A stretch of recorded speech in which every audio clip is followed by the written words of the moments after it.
세상에서 가장 좋은 것, 사람이 살아가면서요, 꼭 이것만은 있어야 되겠다 하는 것 아시죠? 그 사랑입니다. 사랑. 사랑을 싫어하는 세상 사람이 과연 있을까라고 생각해 볼 때, 제가 지금까지 살아보니까요, 아무리 육신의 나이를 많이 먹은 사람이든 적게 먹은 사람이든 모든 인생들이 이 세상을 시작하면서 죽는 그날까지 목말라하고 갈망하는 것이 있다고 한다면 그것은 분명히 사랑인 것 같다라는 생각을 저는 믿어 의심치 않습니다. 그 사랑의 마음을 가지고 사는 인생과 그 사랑의 마음 없이 그냥 생존의 삶을 살아가는 인생과는 조금은 차이가 있다라고, 조금 정도가 아니라 어떻게 보면 엄청난 차이가 있다라고 저는 그렇게 생각합니다. 생존을 위한 삶이라는 것은 얼핏 들어보면 당연한 이야기 같지만 생존은 정글의 법칙입니다.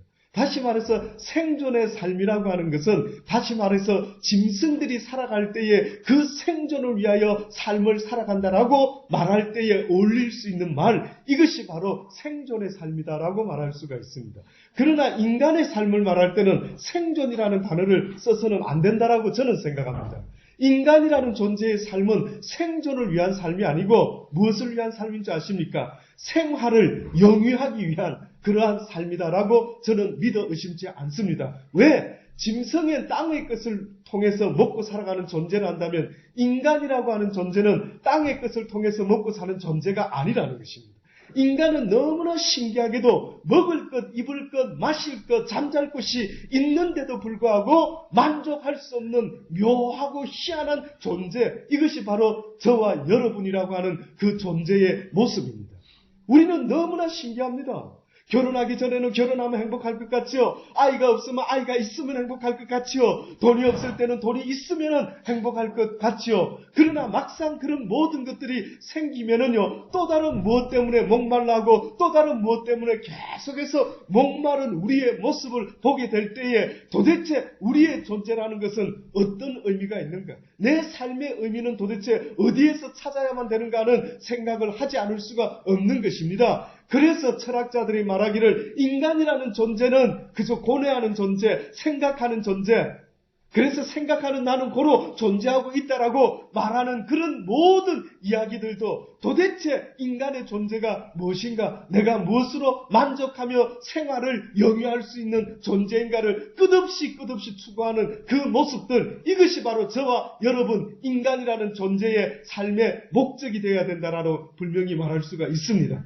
그러니 하나님은 너희 인생들아, 너희들이 이 땅에 태어난 것은 무엇을 위하여 태어났는지를 스스로 돌아보아라. 너희들은 이 땅에 먹고 마시고 입고 자고 하는 그 삶을, 그 생존의 삶을 위하여 존재하는 자들이 아니라 어떻게 하면 하루를 살더라도 아무리 세상에 먹을 것, 입을 것, 마실 것이 없을지라도 인간의 품위를 유지하고 내 인격과 인품이 망가지지 않고 내 양심이 갑자기 짐승처럼 독하게 바뀌어지지 않는 그 고고한 모습으로 살다가 하나님 앞에 설 수 있어야 되는 존재, 그 모습은 과연 어떻게 내가 유지할 수가 있는가?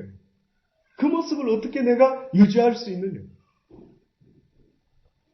저는 우리 늑동이가 있습니다. 정재라고 이름하는 한 아이가 있습니다.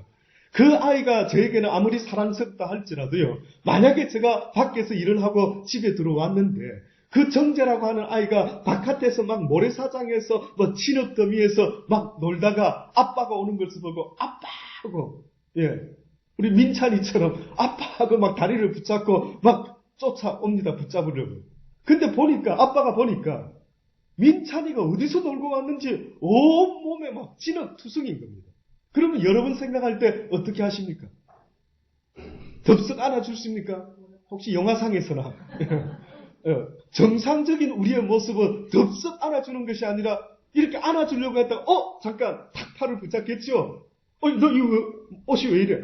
너 이 어디서 놀러 와서? 이 녀석. 그리고 이제 데리고 가서 무엇부터 시키겠습니까? 옷을 다 들어온 옷을 벗기고 샤워를 시켜가지고 그러고 나서 뽀뽀를 해주든 안아주든 업어주든 할 것 아닙니까?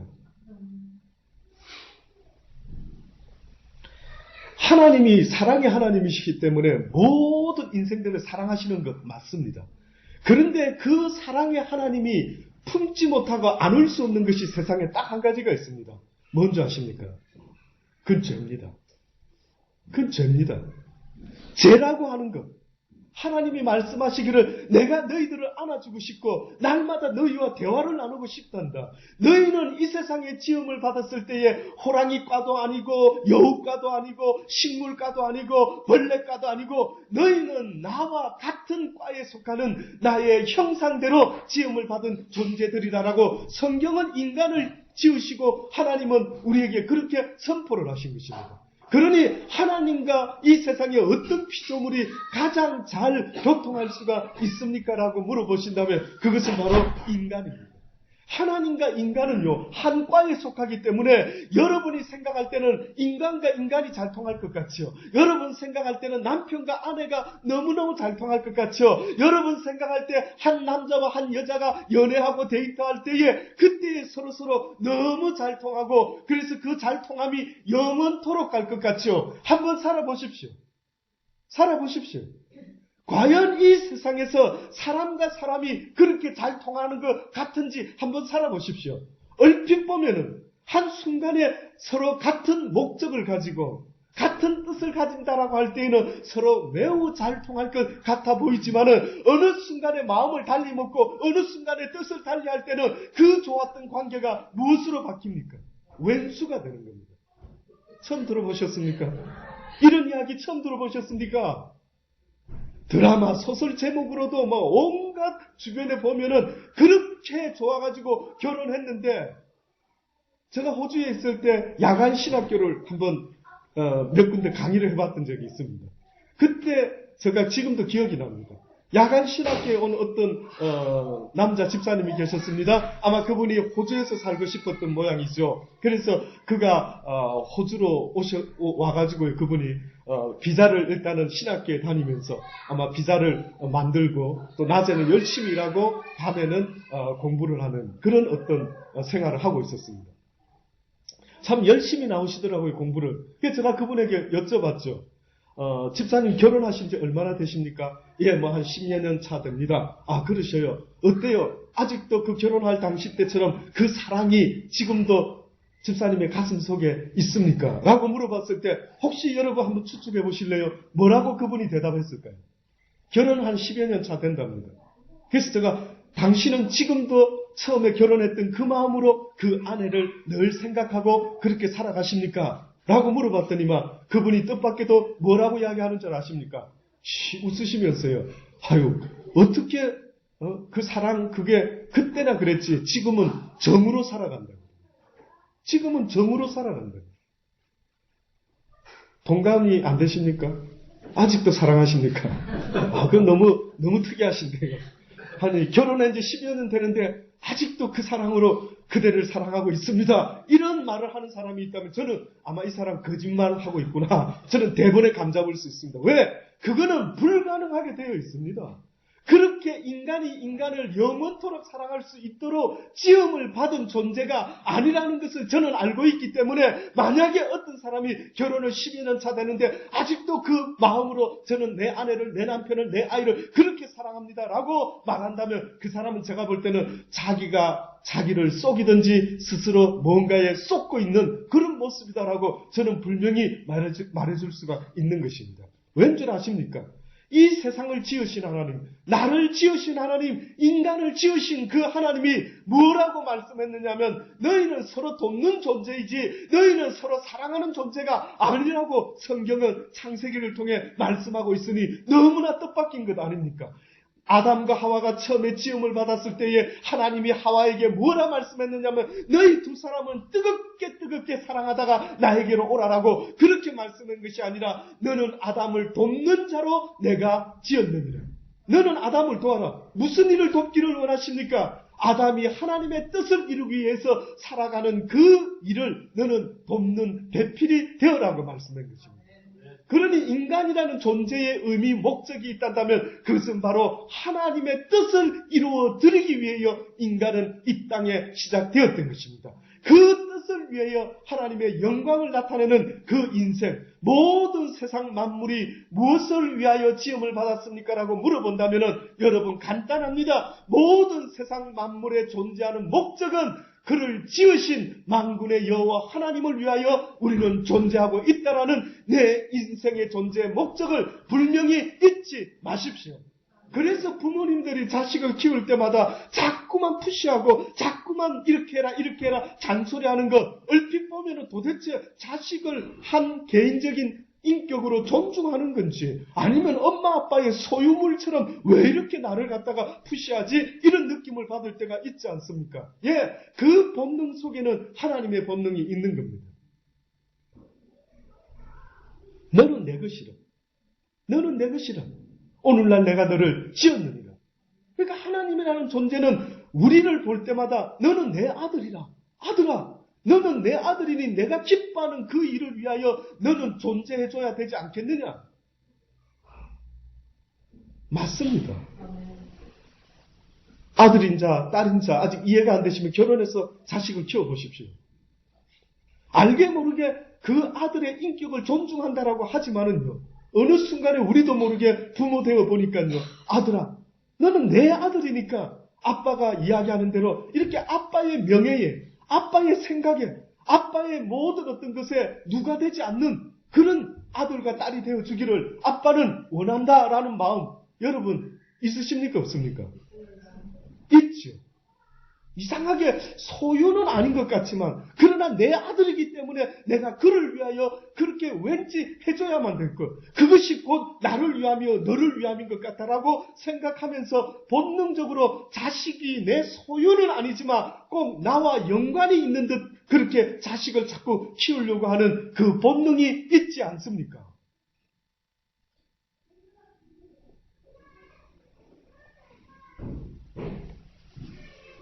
그 하나님이 우리에게 그렇게 소유하려고 하는 듯한 그런 아주 잔소리하는 그런 하나님인 것 같이 느껴질 때도 있는 그 하나님이 오늘 이 시간에 우리에게 무엇을 말씀하는 줄 아십니까? 여호와의 손이 짧아 구원하심이 못하심도 아니요 기가 둔하여 너희들의 말을 듣지 못하심도 아니라 오직 너희 죄악이 너희와 너희 하나님 사이를 내었고 너희 죄가 그 얼굴을 가리워서 너희를 듣지 않으시게 함이니라. 하나님이 우리의 이야기를 듣지 않으시는 것이 아니다. 하나님이 우리를 돕지 못해서 돕지 못하고 있는 그런 손이 짧으신 분도 아니다라고 말하는 것입니다. 하나님이 너희와 가까이 하고 싶고 하나님이 너희를 품어주고 싶고 안아주고 싶은데도 너희를 안을 수 없는 하나님의 이유가 있는데 그것이 뭐라고요? 너희들의 죄악이라. 나 여호와 하나님은 너희들의 모든 것을 품어줄 수는 있지만은 그러나 딱 한 가지는 품어줄 수가 없다. 용서할 수가 없다. 그게 뭔지 아십니까? 그게 바로 죄라는 것입니다. 저는 우리 민재를 사랑합니다. 그러나 민재를 사랑하지만 민재의 나쁜 짓까지 저는 사랑하지 않습니다. 맞습니까? 아멘. 그렇죠? 그렇죠? 내가 내 자식을 사랑하는데 내가 민서를 사랑하고 민우를 사랑하고 민찬이를 사랑하는데 한번 물어보고 싶어요. 민찬이, 민우, 민서의 나쁜 짓도 사랑하십니까? 그 아들들이 나쁘게 눈에 보여 아주 나쁜 짓을 하는데 아들 나 너 사랑해? 그래서 그 나쁜 것도 괜찮아 그렇게 다 품으십니까? 그럴 수는 없는 것입니다. 그럴 수는 없는 것입니다.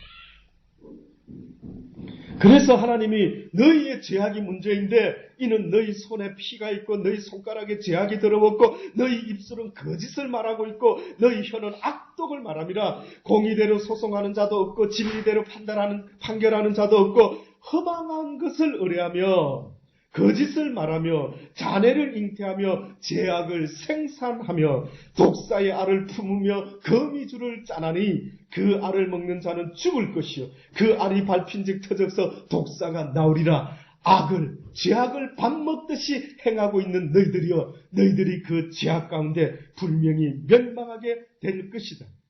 그들은 평강의 길을 알지 못하는구나. 그들을 행하는 곳에는 공의가 없고 굽은 길을 스스로 만들하니 무릇 이 길을 밟는 자, 이렇게 악한 일을 행하며 죄악 가운데 살아가는 모든 자들은 평강의 하나님을 알 수가 없으리라. 평강을 알 수가 없다는 거예요. 그 죄악된 자의 삶의 모습에서 한 가지 공통되는 희한한 증상이 일어나는데, 그가 잠을 자고 누울지라도 그 심령 안에 쉼이 없고 그 심령 안에 참 평강이 없다라고 말씀하는 것 아닙니까? 살아보십시오. 죄인들이 나쁜 짓하고 살인하고 사는 자들이 발 뻗고 살 것 같지만 하나님의 섭리 가운데는 그 죄악된 자들의 삶 속에는 그 심령 안에 평강이라는 것이 없다라고 말하는 것입니다. 아무리 평화롭고 싶어도, 아무리 그저 막 나쁜 일을 하면서라도 돈만 많으면 돼라고 생각했지만은 그 돈이 자기의 심령까지라도 평강과 평안을 주지 못하는 것을 그들은 곧 느낄 수가 있게 될 것이다. 늘 무엇에 쫓기듯이, 늘 뭔가가 부족하고, 늘 내 마음에 뭔지는 모르겠는데 인생의 목마름과 갈망 속에서 살아가고 있는 그들의 그 증상은 오늘 성경이 우리에게 무엇이라 말하느냐 하면 그들의 죄악이 평강의 길을 굽게 하였다. 그들의 죄악이.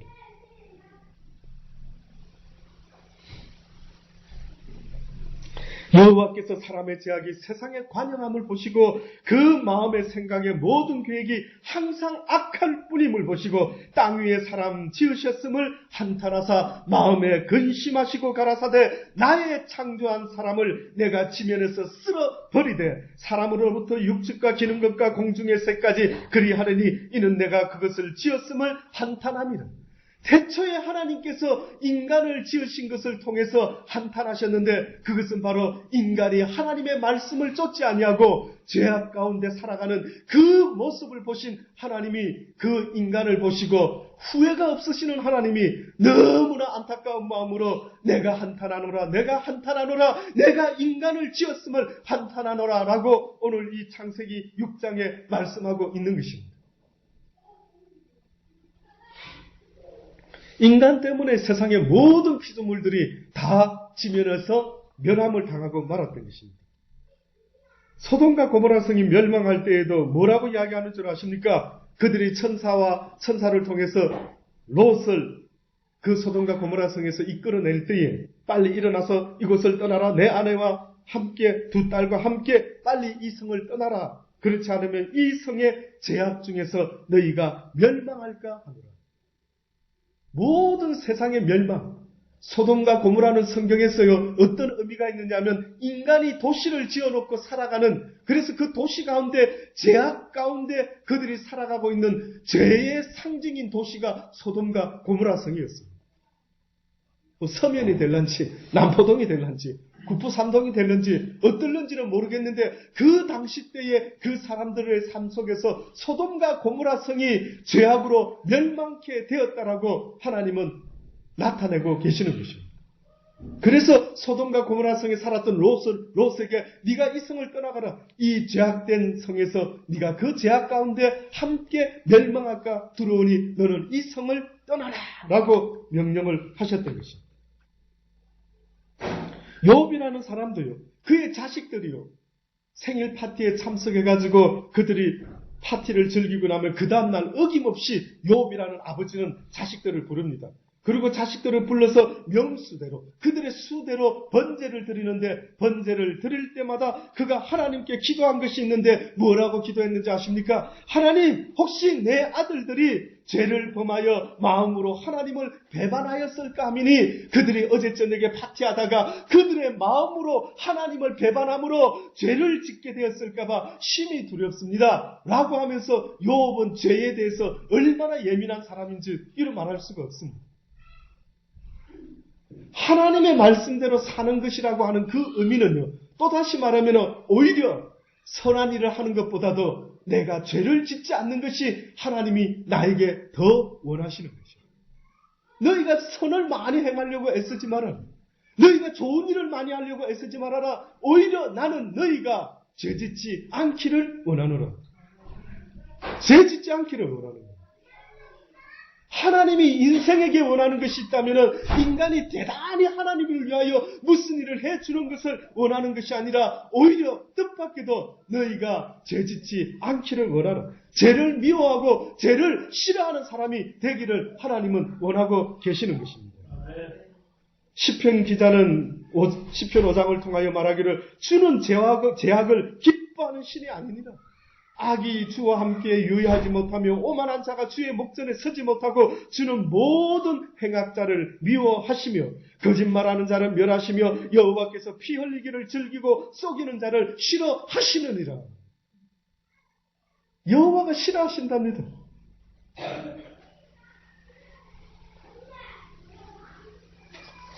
세례 요한이라고 하는 사람이 있었습니다. 선지자였죠.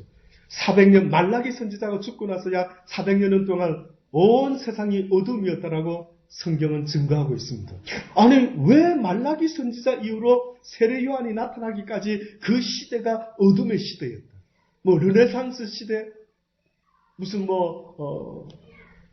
어떠한 영국에서의 무슨 산업혁명의 시대, 문해부흥의 시대, 이런 시대가 아니라 성경에는요, 말라기 선지자 이후로부터 세례 요한의 시기까지 무슨 시대라고 말하고 있느냐면 어두운 시대, 사망의 시대, 암흑의 시대, 죽음을 기다리는 그러한 시대라고 말합니다. 왠지 아십니까?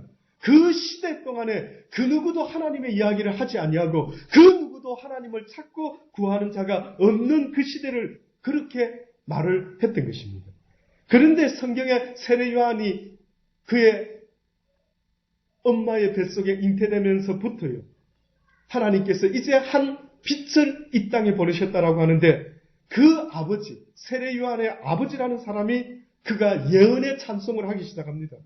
그 붙인 사가랴가 성령의 충만함을 입어 예언하여 가로되 찬송하리로다. 주 이스라엘의 하나님이여 그 백성을 돌아보사 드디어 속량하시고 드디어 우리가 죽음과 사망의 안에서 어두움 가운데 갈 바를 알지 못하는 이 땅의 인생들이 400여 년 동안 어둠 속에서 인생이 무엇 때문에 존재하고 우리는 무엇을 목표하며 살아야 되는 존재인지를 그 누구도 말해주지 않고 그 누구도 관심 없어하는 이 시대에 하나님께서 드디어 하나님의 백성들을 돌아보시고 속량하기 위하여 우리를 위하여 구원의 뿔을 그 종 다윗의 집에 일으키셨으니 이것은 주께서 예로부터 거룩한 선지자의 입으로 말씀하신 바가 이루게 됨이라. 우리 원수에게서와 우리를 미워하는 모든 자의 손에서 구원하시는 구원이라. 우리 조상을 긍휼히 여기시며 그 거룩한 언약을 기억하셨으니 곧 우리 조상 아브라함에게 맹세하신 맹세라. 우리가 수요일과 금요일마다 지금 배우고 있는 그 모세를 통해서 하나님이 이스라엘 백성을 구원하시려고 작정했던 바로 그 구원이 이제 다시 시작되고 있다라고 지금 세례 요한의 아버지 입에서 예언과 찬양의 시로 말하고 있는 것입니다. 우리는 원수의 손에서, 애굽의 손에서, 사단의 손에서 건지심을 입고 종신토록 주의 앞에서 성결과 의로 두려움이 없이 섬기게 하리라.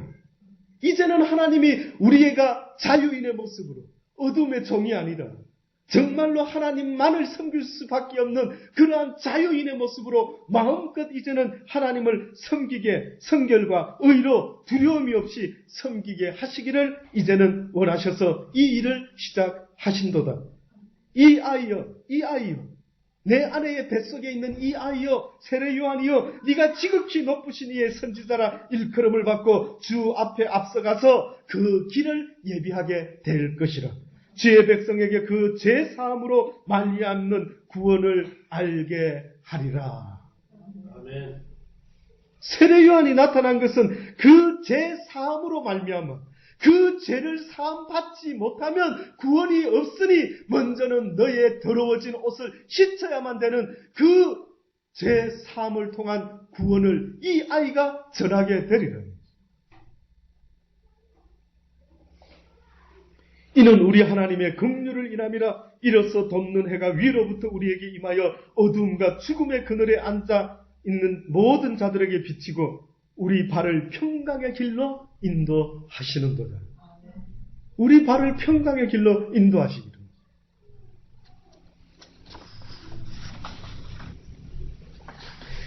결국 예수 그리스도께서 이 땅에 오신 것은 무엇을 위해서 오셨습니까? 라고 하신다면, 또 예수님이 왜 십자가에 달려 죽으셔야만 하십니까? 라고 한다면 그것은 바로 우리의 죄 때문입니다. 이 죄가요, 얼마나, 여러분, 아무리 맛있는 빵인데 만약에 이 빵에 무엇이 나타나기 시작하면 못 먹을 거예요. 곰팡이. 경험이 많으시죠? 아유, 저걸 냉장고에 넣어놓을 걸. 아유, 저걸 빨리 먹었어야 되는데. 예, 그렇습니다. 아무리 비싸게 준 음식이라 하더라도 너무 아까워서, 예, 도무지 버릴 수 없을 것 같지만 무엇이 펴버리면 암만 먹고 싶어도 안 된다. 곰팡이가 피면 안 된다. 그러니 하나님이 우리 인생을 천국으로 이끌어주고 싶은데 우리 삶 속에 곰팡이와 같은 무엇이 있으면 된다, 안 된다? 무엇이? 죄가 있으면 안 된다. 하나님이 보실 때에, 하나님의 기준으로 보았을 때에 그 죄 없는 모습이 되지 않으면 안 된다. 그러면 목사님, 세상에 누가 죄 없는 사람이 있겠습니까? 그렇지요. 이 세상에 저를 포함해서 온전한 사람이 누가 있겠습니까? 그런데 성경은 우리에게 말하기를 내가 온전하니 너희도 온전하라. 내가 거룩하니 너희도 거룩하라라고 말씀하는 이 말씀의 의미가 무엇입니까? 라고 물어본다면 어떻게 보면 내가 온전할 수도 없고 이 육신을 갖고 있는 한 온전히 거룩할 수도 없지만 너희의 온전함과 너희의 거룩함이 너희 인생의 목표가 되어라는 것입니다. 네가 비록 그것을 이루지 못한다 해가지고 아유 내가 뭐 하지도 못할 거 뭐 어떻게 애써봤자 소용도 없는데 성경에 보면 달란트 비유가 그것입니다. 한 달란트 받은 자가 이 달란트를 가지고 너도 장사를 해서 최선을 다해서 이익을 남겨라. 네 인생의 이익을 남겨라라고 선한 열매를 맺으라고 말하는데도 그 한 달란트 받은 자가 뭐라 말한 줄 아십니까? 나는 당신이 무섭고 두렵고 떨리는 그런 주인인 줄 알고 이 한 달란트를 그대로 땅에 묻어뒀다가 당신에게 드리나이다라고 했을 때에 하나님께서는 그 한 달란트를 받은 그 사람에게 무엇이라 이야기했느냐면 이 악하고 게으른 자야. 이 악하고 게으른 자야. 악하다. 하나님의 뜻은 네가 한 달란트로 오히려 까먹을 수도 있겠지만은 그러나 네가 최선을 다하여 이익을 남기기 위하여 네가 온전해지고 거룩한 자의 모습으로 주님 앞에 서기 위하여 애를 쓰고 몸부림치는 인생이 되어야 되는데 어찌하여 네가 노력해보지 않느냐. 노력해보지 못하는 자에게는 하나님은 구원을 허락치 않겠다라고 말씀하는 것입니다. 애를 쓰라는 것입니다. 나를 불러라고 하는 것입니다. 너의 죄된 모습을 보고 네 심령의 평강의 길을 가지 못하는 너의 불쌍한 영혼을 위해서 이제는 울어라고 말씀하는 것 아닙니까? 무엇 때문에 울어야 되는 줄 아십니까? 하나님의 형상을 닮은 인생들이 이 세상을 살아갈 때에 울어야 될 이유가 딱 한 가지 있다라고 한다면 그것은 바로 내 영혼의 죄 때문에 울어야 되는 것입니다.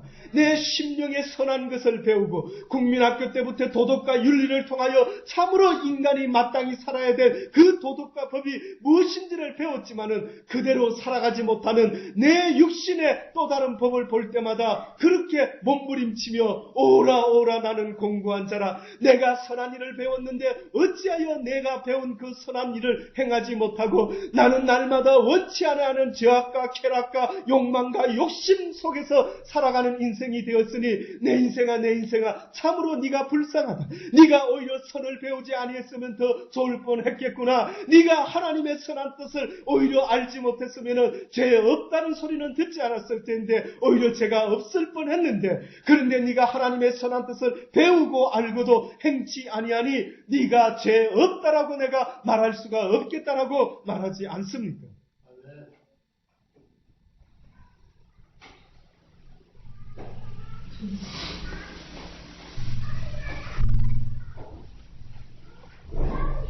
다시 이른다라고 말씀하십니다. 내가 가려니 너희가 나를 찾다가 너희 죄 가운데서 죽겠다. 예수님이 말씀하신 것입니다. 나의 가는 곳에는 너희가 오지 못할 것이다. 이제 예수님이 하늘나라에 가게 될 때쯤에서 제자들과 그 주변에 있는 사람들에게 그렇게 이야기를 합니다. 그때 유대인들이 듣고 예수님 어디 가시는데 어디를 가기에 예수님이 어디 가는지 알지도 못하고 너희는 나를 따라오지도 못할 것이라. 어디 갑니까? 자살해서 죽을 겁니까? 예수께서 가라사대 너희는 아래서 났고 나는 위에서 났으며 너희는 이 세상에 속하였고 나는 이 세상에 속하지 아니하였느니라. 이러므로 내가 너희에게 말하기를 너희가 너희 죄 가운데 죽으리라 하였노라. 너희가 만일 내가 그인 줄 믿지 아니하면 너희 죄 가운데서 죽으리라.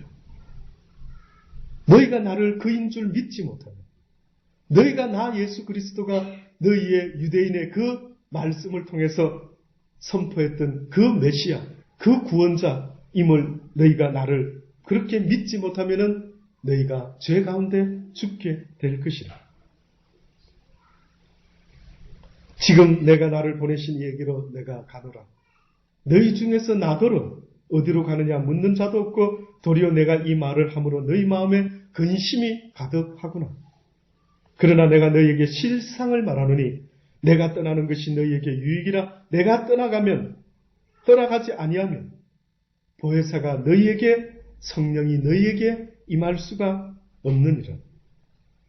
내가 떠나가면은 내가 하늘나라로 다시 돌아가면 내가 그를 너희들에게로 보내리니 그 성령이 너희에게 임하게 되면은 너희가 죄에 대하여 그가 죄에 대하여 의에 대하여 심판에 대하여 세상을 책망하게 될 것이라. 죄에 대하여라 하면 저희가 나를 믿지 아니하며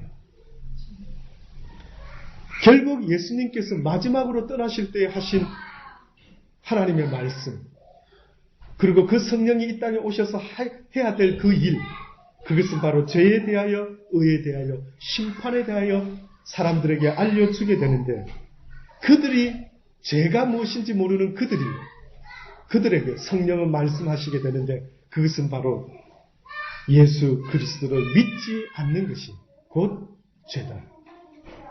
하나님의 아들이 이 땅에 육신을 입고 와서 모든 인생의 구원자의 모습으로 이 땅에 왔다라고 말했을 때에 그 사실을 믿지 못하는 그것이 이 세상에서 하나님이 볼 때 죄다. 어떠한 세상의 죄는 용서가 된다라고 하십니다. 기분 좋으시죠? 예, 기뻐하십시오. 웬만한 세상의 일은 하나님을 알지 못하고 믿지 못하고 행했던 모든 어떠한 죄의 모습은 하나님이 뜻밖에도 용서하신답니다. 그런데 한 가지 용서할 수 없는 것이 있는데 그것은 바로 예수 그리스도를 구원자로 믿지 못하면 그것은 내가 용서할 수가 없다. 가장 세상에서 큰 죄가 무엇입니까 목사님? 이라고 물어보신다면 세상에서 가장 큰 죄가 뭔 줄 아십니까? 예수 그리스도를 믿지 않는 죄입니다. 예수님이 돌아가셨을 때에 성경에 보니까 양편에 두 강도가 있었습니다. 그런데 한편 강도는 예수님을 조롱하듯이 네가 하나님의 아들이거든 너도 내려오고 우리도 좀 살려주라 이렇게 막 비아냥거리듯이 이야기를 합니다. 그런데 한편 강도가요 예수님께 뭐라고 이야기하는 줄 아십니까? 그 강도에게 이보게 나는 죄를 지어서 이 형틀에 얽매이고 죽는 것이 마땅한데 저분은 그런 분이 아니에요. 저분은 예수 그리스도라는 저 나사렛 출신의 저분은 우리와는 다른 분 같아. 그분은 하나님의 아들이라고 말씀하시며 또한 소문에 들어보니까 하나님의 아들임을 증거하시며 많은 어렵고 좋은 일을 하셨던 분이야. 그런데 어떻게 저분의 죽음과 우리의 죽음이 같겠어? 그런 말 하지 마. 라고 하면서 그 죽기 직전에 한편 강도가 예수 그리스도에게 뭐라 이야기했는지 아십니까? 주여 내가 들어보니 당신은 말씀하셨지요. 회개하라 천국이 가깝다. 회개하라 나의 나라가 속히 임하게 될 것이라. 너희에게 죽음이 오기 전에 나의 나라를 기억하고 죄 가운데 죽는 자가 되지 말고 너희가 구원을 얻을 수 있는 복된 인생이 되기를 원한다라고 주님 말씀하셨죠. 그렇다. 내가 그렇게 말했느니라. 주여 믿나이다. 믿기 원하나이다. 믿습니다. 당신의 나라가 오늘 밤에 임한다면 내 영혼을 기억하여 주옵소서. 내 영혼을 기억하여 주소서. 이 평생 죄 가운데 살다가 이제 죄 가운데 죽게 된 이 나의 인생에 있어서 마지막 기회 어째 내가 죽을 때에 이 거룩하신 하나님의 아들과 함께 죽게 되었을까? 아마 그 한편 강도는 너무나 좋은 찬스를 얻은 것 아니겠습니까? 그렇습니다. 여러분 지금 제가 짧은 이야기 하나를 들으려고 하는데 이 이야기를 가슴에 평생 새겨놓을 수 있게 되기를 원합니다. 지금부터 하는 이야기를 한번 잘 새겨 들으시면은 왜 성경에 예수님이 나는 이 땅에 의인으로 왔다. 내가 원하는 것은 바로 병든 자를 낫게 하기 위함이다라고 왜 성경에 그 말씀이 쓰여 있는지를 확연하게 알게 될 것입니다. 어떤 한 사람이 있었습니다. 어떤 결혼을 해서 한 집안의 가장의 모습으로 살아갔던 모양이죠. 사고가 생겼습니다. 그의 아내와 자식이 죽고 말았습니다.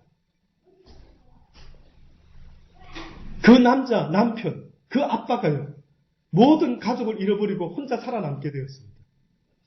그 충격이 너무나 커가지고요, 그 사람이 어느 순간부터 좀 이상해졌습니다. 조금 이상해졌습니다, 그 사람이. 그래서 주변 마을 사람들이 걱정합니다. 저 어쩌면 좋지. 제 양반 충격이 너무 컸던 모양이야. 어떻게 하지? 주변의 이웃들이 너무 안타까워서 어쩔 줄을 몰랍니다. 사람이 이상합니다. 어느 때 보면 갑자기 밤중에 소리를 지르기도 하고, 밤중에 막 벽을 붕붕 치기도 하고, 좀 사람이 이상해지고, 그러다 또 낮에 보면 또 멀쩡한 것 같은데, 또 좀 보면 이상한 것 같고요. 이러다가 이 사람이요, 어느 날 지나가는 나그네를 죽이게 됩니다. 나그네를 죽인 살인범이 되어가지고 결국은 그 사람이요 잡혀갑니다. 재판을 받습니다. 네가 왜 그 나그네를 죽였느냐? 횡설수설을 하는 것입니다. 이 못된 놈! 이래가지고는요, 그 재판관이 그 사람을 갖다가 사형에 언도한다라고 쾅쾅쾅 그렇게 언도하고 말았습니다. 그래서 감옥에 이제 갇혔습니다. 이제 사형 날만 정해져서 그 날만 기다리고 있습니다. 그런데 마을 사람들이요, 탄원서를 쓰기 시작했습니다. 재판관에게 탄원서를 쓰는데 그 사람은 원래 그런 사람이 아니었습니다. 그 사람은 원래부터는 그런 사람이 아니었습니다. 그가 그의 사랑하는 가족을 잃고 나서 그 충격과 쇼크가 너무 커가지고 그 사람이 그런 일을 저질렀으니 그 사람을 불쌍히 여겨주시고 그 사람을 용서해 주셔요. 재판관에게 온 주민 마을 사람들이 탄원서를 써가지고 재판관에게 보냅니다. 재판관이 그 이야기를 구구절절 그 애절한 사연을 듣게 됩니다. 그 남자가 원래 그런 사람이 아니었구나. 사랑하는 아내와 자식을 잃고 나서 그에게 문제가 생겼구나 하면서 그의 죄보다도 어떻게 보면 그의 상태를, 그의 죄를 지을 수밖에 없었던 그 상태를 긍휼히 여기면서요, 그를 용서해 주기를 결심합니다. 그래서 그에게 사면장을 발부해서 사람에게 보냅니다. 그를 용서해 주어라. 그 사실도 모르고 처음에는 그를요, 이제는 죽을 날이 다 되어가지고 그를 이제 사형 선고를 하게 됩니다.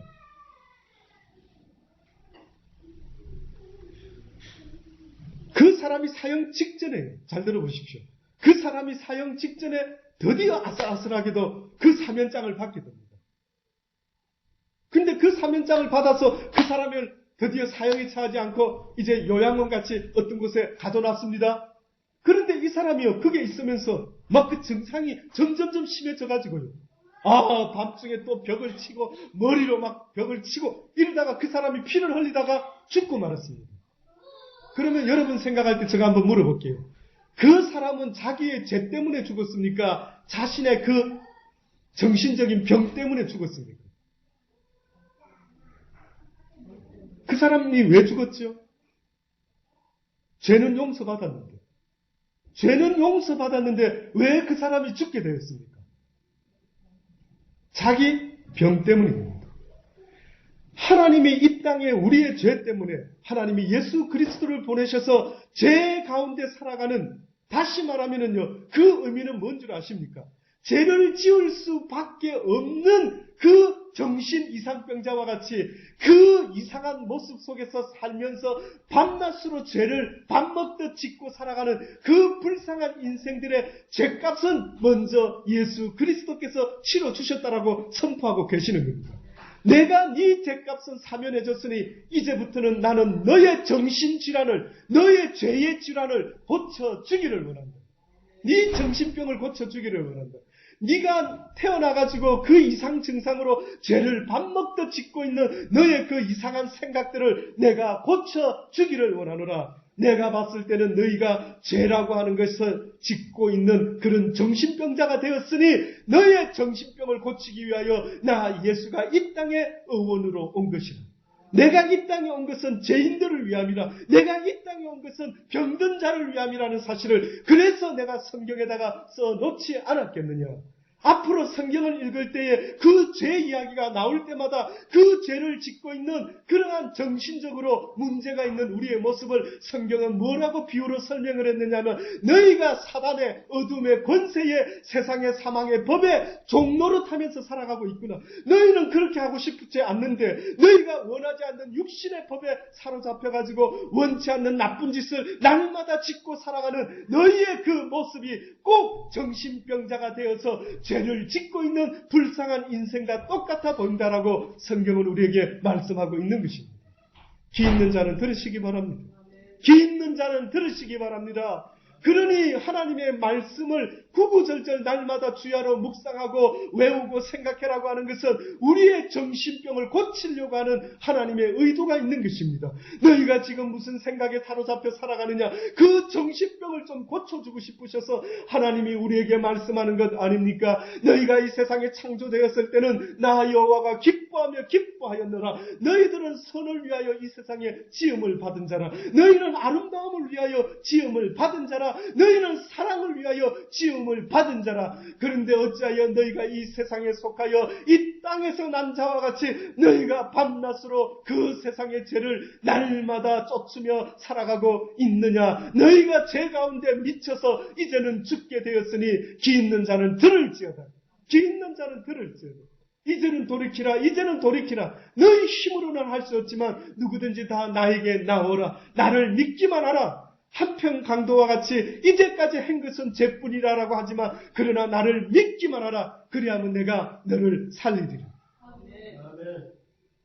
믿음만 다오. 거기서부터 믿음으로 믿음에 이르게 할 테이니 너희가 나를 믿어주기만 한다면 이제부터 나의 진리의 말씀이 너희에게 깨달아질 것이라. 그래서 그 성령이 너희에게 임하게 되면 너희가 죄가 무엇인지를 알게 할 것이요. 내가 하나님을 위해서 무엇을 할 것입니까? 라고 물어보기 전에 내가 원하는 것은 하나님의 일은 곧 내가 예수 그리스도임을, 내가 하나님의 독생자 너희의 구원자임을 믿는 그것이 곧 하나님의 일이라. 아멘. 내가 원하는 것은 나를 믿으라는 것입니다. 그 믿어지지 않는 것 때문에 어찌하면 믿어질고 어찌하면 믿어질고 주여 믿기를 원하나이다라고 이 세상에서 믿어야 되는 것은 바로 그 하나님이라고 지금 이렇게 제가 전하고 있지 않습니까? 목사님 잘 믿어지지 않는 것 같은데요. 믿기를 강구해란 말이죠. 그게 그렇게 좋은 것이고 귀한 것이라고 알려주지 않습니까?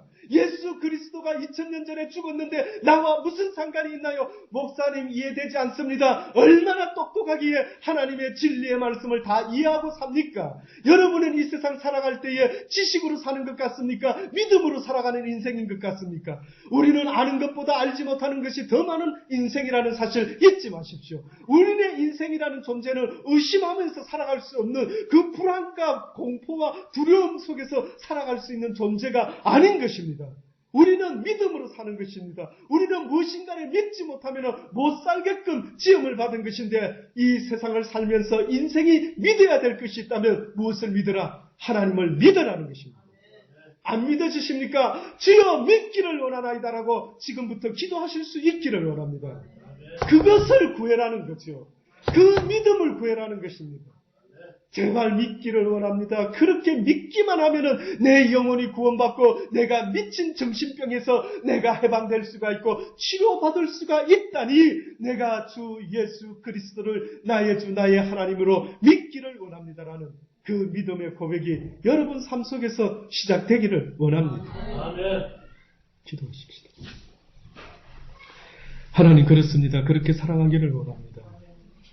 죄를 싫어하시는 하나님, 제발 죄를, 그 죄로 지은 모든 것들을 다 사하여 주셨지만 너희가 죄는 용서는 받았는데 아직도 옛 구습에 얽매여 죄인의 모습으로 살아가고 있으니 너희가 죄 가운데 죄값으로 죽는 것이 아니라 너희의 고치지 못하는 그 모습으로 너희의 죄 가운데 이제는 죽어가게 되었으니 어찌하면 좋을꼬 어찌하면 좋을꼬.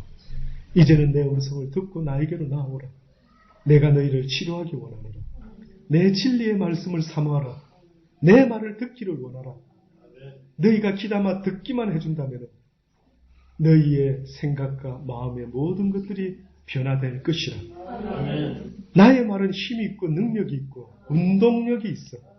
너희의 마음과 생각과 골수와 모든 것들을 찔러 쪼개기까지 할 수 있고 너희의 사상을 변화시킬 수 있더니 사랑하는 자야, 내가 너희들의 마음의 문을 놓고 할 때마다 두들길 때마다 거절하지 말고 네 마음의 문을 열어다오. 그리하면 그때부터는 내가 너희에게로 들어가서 너로 더불어 먹고 마시며 너는 나로 더불어 먹고 마시게 될 것이라. 네가 치료받게 될 것이라. 네가 변화할 수가 없어서 늘 괴로워했던 네가 이제는 너도 모르게 변화될 것이라. 이제는 내가 너의 인생을 주관하기 때문이라. 사랑하는 자들아, 사랑하는 자들아, 내 음성을 듣고 너희가 문을 열면 참으로 복된 자가 될 것이니 내 말을 거절하지 말고 세상의 소리에 귀 기울이지 말고 날마다 나에게 나와 배우라. 내가 너희를 치료할 것이라. 그렇게 치료받기 원합니다. 예수님의 이름으로 감사하며 기도드리옵나이다. 아멘. 아멘.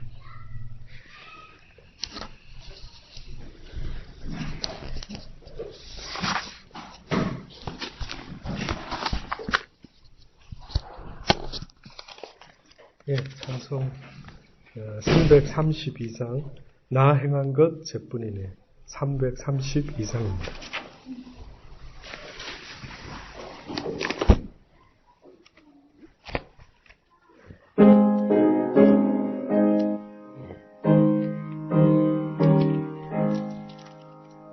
나 행한 것 제뿐이네.